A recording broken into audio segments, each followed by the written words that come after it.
تفسیر کی ریکارڈنگ، چلو اس کی لگا لیتے ہیں۔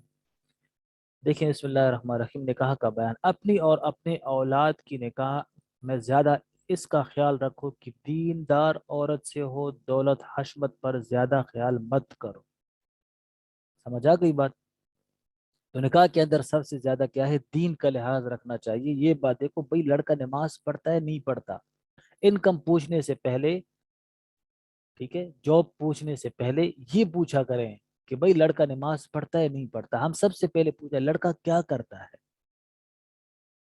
لڑکا کیا کرتا ہے، سرکاری جاب ہے نہیں، تنخواہ کتنی ہے اس کی، یہ پوچھتے۔ یہ نہیں پوچھتے کہ صبح کی نماز پڑھتا ہے، ساری نمازیں پڑھتا ہے، نشہ تو نہیں کرتا، داڑھی ہے نہیں ہے، یہ نہیں پوچھتے، یہ نہیں پوچھتے۔ پھر جبھی تو کیا ہے، بعد میں پھر تکلیف ہوتی ہے، ٹھیک ہے، تو یہ پوچھا کریں۔ اگر کسی جگہ کہیں سے شادی بیاہ کا پیغام آ چکا، کچھ کچھ مرضی بھی معلوم ہوتی ہے، ایسی جگہ تم اپنی اولاد کے لیے پیغام مت بھیجو۔ ہاں اگر وہ چھوڑ بیٹھے یا دوسرا آدمی جواب دے، تب تم کو درست ہے۔ کیا مطلب؟ مطلب یہ کہ اگر ایک زید نے جو ہے تو ہندا کی طرف پیغام بھیجا کہ بھائی میں نکاح کرنا ہے، اب ہندا کی طرف سے بھی تھوڑا مائنڈ بن رہا ہے، اس کا ذہن زید کا بھی تھوڑا مائنڈ بن رہا ہے، دونوں ایک دوسرے کی طرف کچھ کچھ مائل ہو رہے ہیں، بات چل رہی ہے۔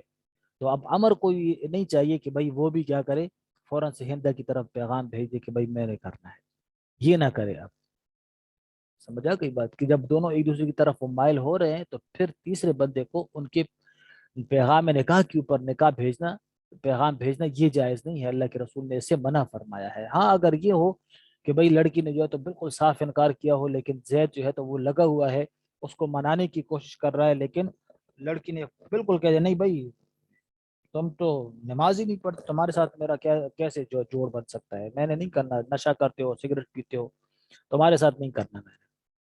لیکن زید نے پھر بھی ہمت نہیں ہاری، وہ پھر بھی ہندا کو منانے کی کوشش کر رہا ہے، لیکن اس کی طرف سے بالکل انکار ہے۔ اب اس صورت کے اندر اگر امر کیا کرے، امر پیغام نکاح بھیج دے کہ بھائی وہ تو اس نے تو صاف انکار کر دیا، ٹھیک ہے، اب امر زید ہے کہ وہ پیچھے نہیں ہٹ رہا، لیکن میں چلو اب بھیج دیتا ہوں، اس صورت کے اندر کیا ہے، پیغام نکاح بھیجنا جائز ہے۔ پھر سمجھا گئی بات؟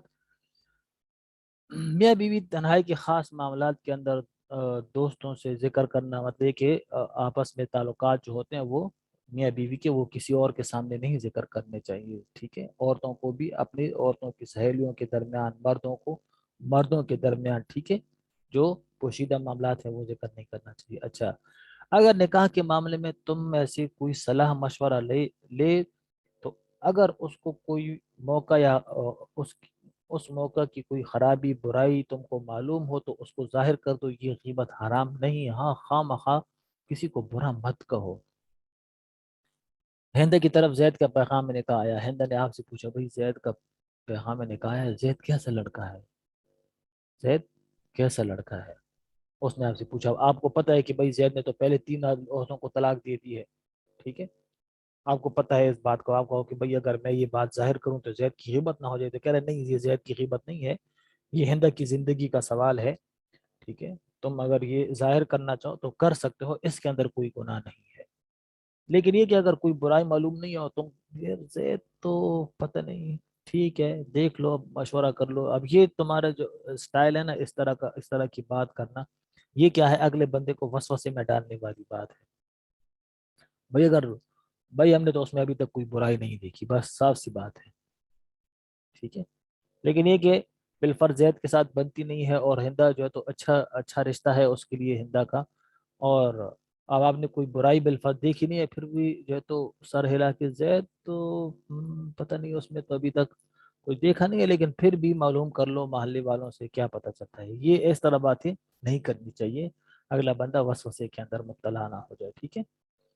کسی کو تکلیف نہ دینے کا بیان، جو شخص پورا حکیم نہ ہو اس کو کسی ایسی دوا کیا ہے دارو کرنا درست نہیں ہے جس میں نقصان کا ڈر ہو، اگر ایسا کیا تو گناہگار ہوگا۔ مکمل جو ہے تو اس نے میڈیکل نہیں پڑھا اور جو ہے تو میڈیکل کی دکان کھول لی اپنے گاؤں کے اندر، ٹھیک ہے، ٹیکے لگانے لگا اور پلستر کرنے لگا، یہ کیا ہے، یہ جائز نہیں ہے جب تک اس کو مکمل سند نہ ملی ہو، اس وقت تک اس کو یہ جائز نہیں ہے کہ وہ یہ کرنا شروع کر دے.